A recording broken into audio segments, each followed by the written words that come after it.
Welcome, welcome, welcome. My name is Sophia McCoy. I'm a social artist and the founder of Moving Intentions. This video is part of a series called Feeling a Path to What You Stand For.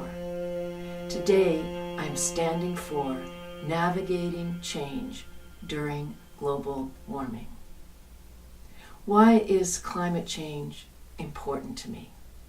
I am a mother and I have grandchildren. I want them to be able to breathe fresh air and drink clean water in at least the quality that I have. I want them to have a place to lie down and rest at night. Climate change affects these things. When giving talks about climate change, climate scientist Jeffrey Keel noticed that even the words climate change affected people, and that it was more important to discuss people's reactions to climate change and their fear of loss than just to talk about science. Keel provides us with 4 steps to embracing the reality of climate change. The first one is to become aware of what's going on within ourselves when presented with the possibility of change. For example, in our neighborhood, we have more dry trees than ever before. How do I respond to the thought that dry trees may result in more forest fires and more fires?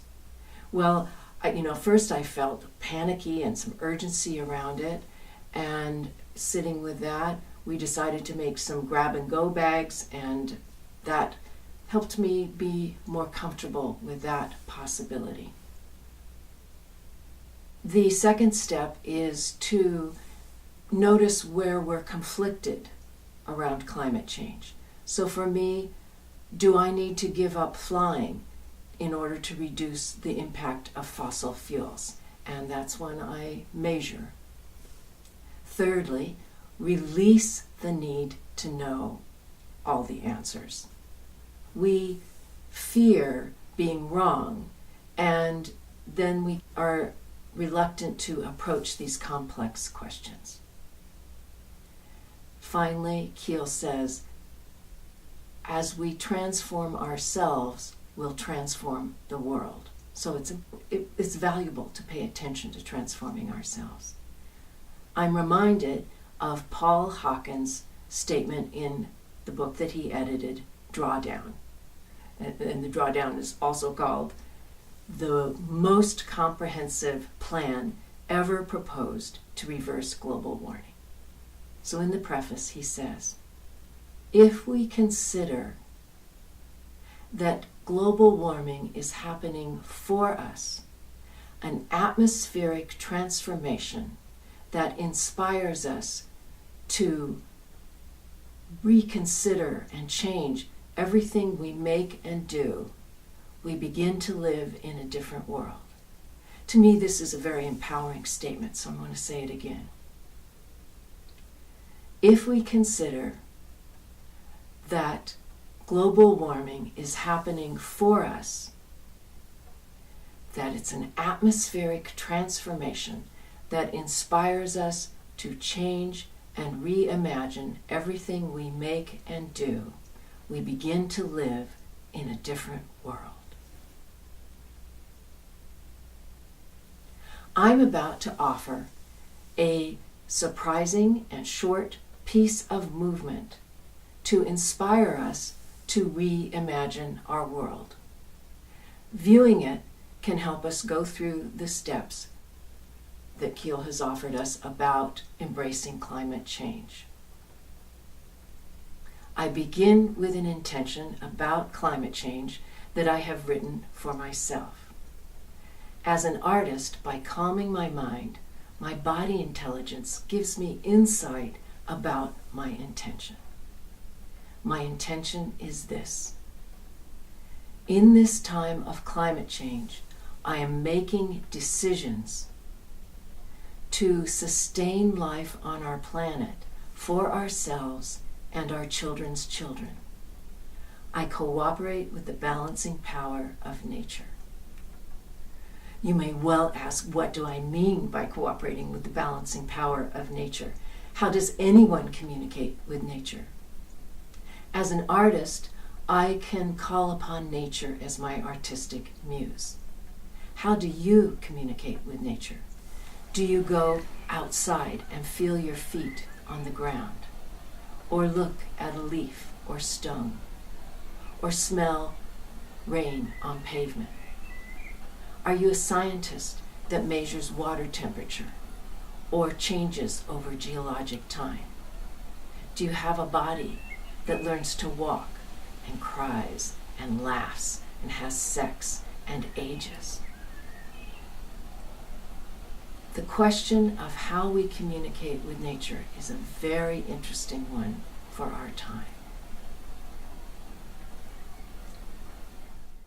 Although the movement you will see is spontaneous, I have moved hundreds of intentions, and I feel better always afterwards.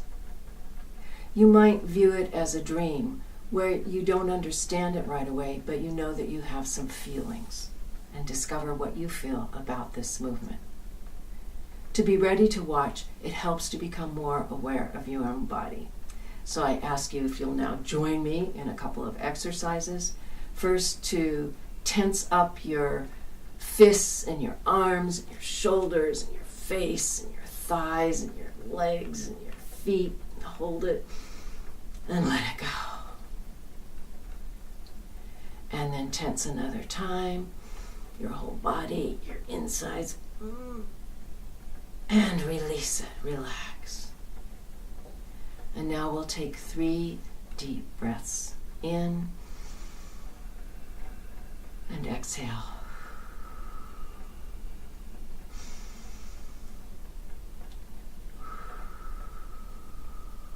And one more.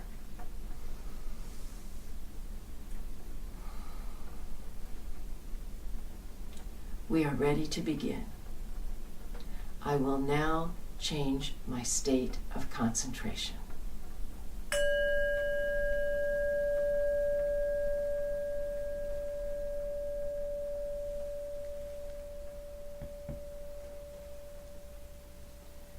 In this time of climate change, I make decisions to sustain life on our planet for ourselves and for our children's children.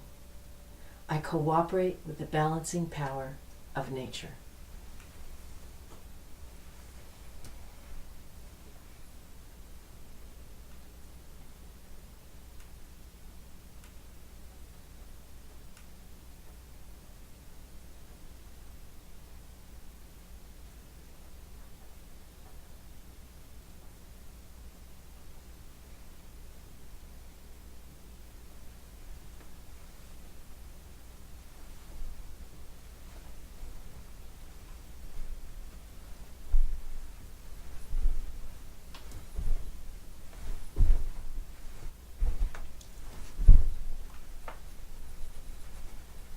Woo there, hello there.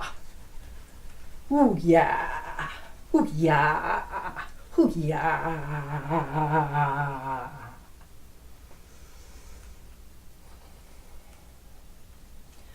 I be.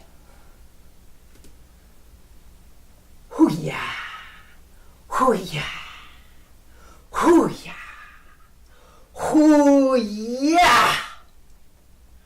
Who be you? Yeah.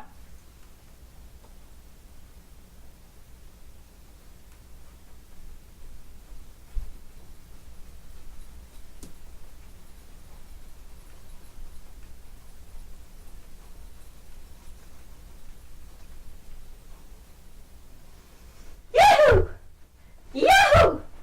Yahoo!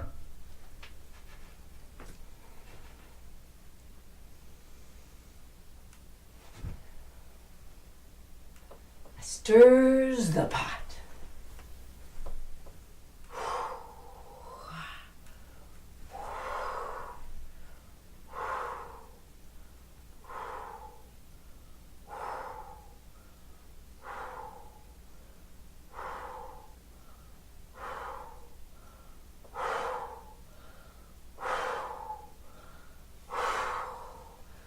the climate.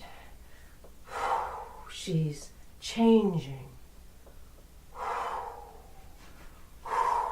Hurricanes, storms, winds, deserts.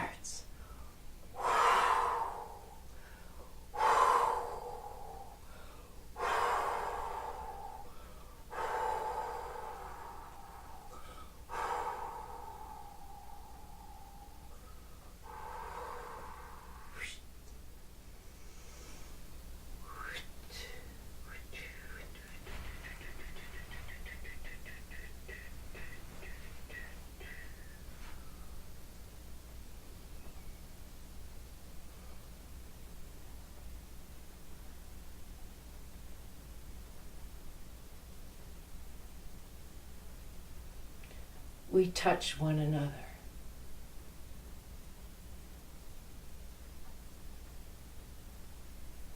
This touching is a new feeling, respectful, receptive.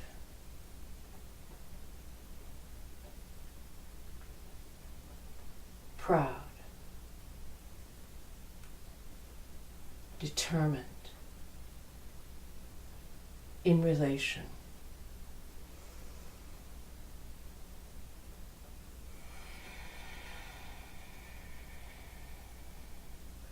Adamant, adamanting, like a diamond, immovable, yet moving, like a mountain, courageous,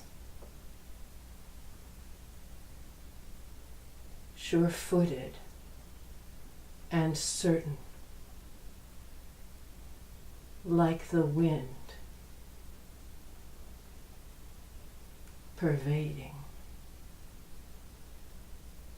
like the rain, absorbing and soaking. We move forward into this new time.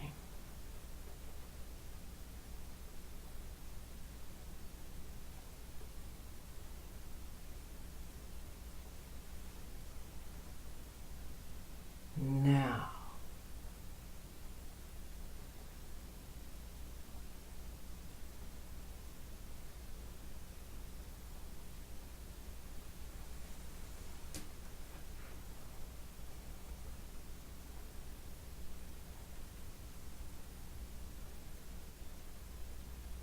As you reflect on what you've just witnessed, remember Keel's steps for embracing the reality of climate change.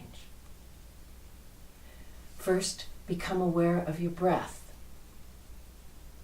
and notice your thoughts and feelings. Release the need to have answers and recall that part of the process of addressing climate change is to transform ourselves.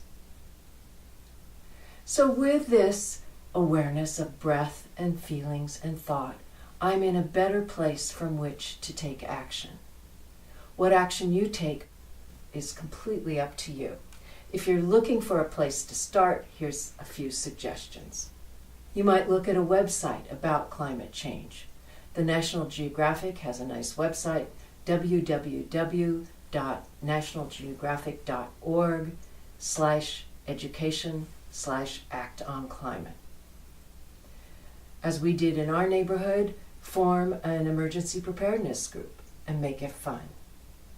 Or you could look at Paul Hawken's book called Drawdown, the most comprehensive plan ever proposed to reverse global warming. We mentioned it earlier. There are so many positive things that you'll find going on in that book. So in conclusion, we began with Keel's noticing that we react to the very words climate change. And we used his steps to go through looking at our own responses within ourselves to climate change. And from that, we are in a better place to take action as well as non-action. So thank you for joining me in your own way to create fresh air, clean water for our children's children.